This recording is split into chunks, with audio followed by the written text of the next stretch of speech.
నెల్లూరు నగరంలోని Balaji Nagar police station పరిధిలో బార్లు వైన్ షాపుల్లో మద్యం విక్రయాలు జరిపితే చర్యలు తీసుకోవడం జరుగుతుందని బాలాజీ నగర్ సర్కిల్ ఇన్స్పెక్టర్ సాంబశివరావు హెచ్చరించారు.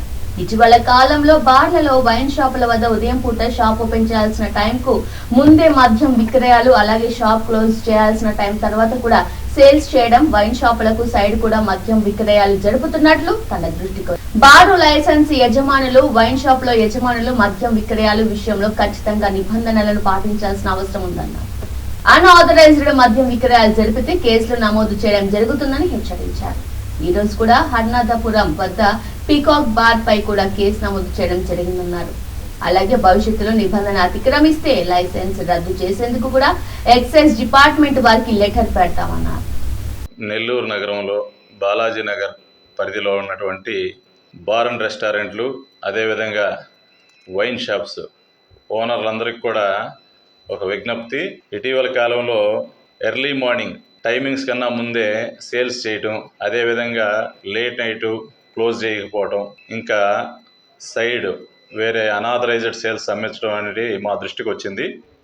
వీటి మీద మా జిల్లా ఎస్పీ మేడం గారు, అదేవిధంగా టౌన్ ఏఎస్పీ శ్రీ దీక్ష ఐపీఎస్ మేడం గారు వీళ్ళు కూడా క్లియర్ ఇన్స్ట్రక్షన్స్ ఇచ్చున్నారు.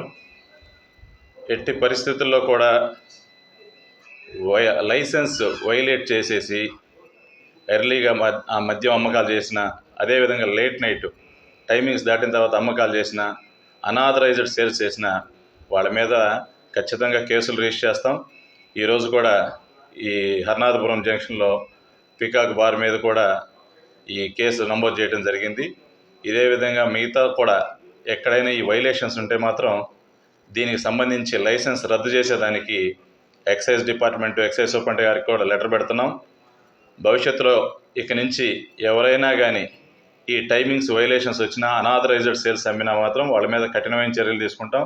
వాళ్ళ షాప్స్ లైసెన్స్ కూడా క్లోజ్ చేయించడానికి మేము ఎక్సైజ్ డిపార్ట్మెంట్తో మాట్లాడి ఎక్సైజ్ సూపరింటెండెంట్ గారికి కూడా లెటర్లు పెడుతున్నాం.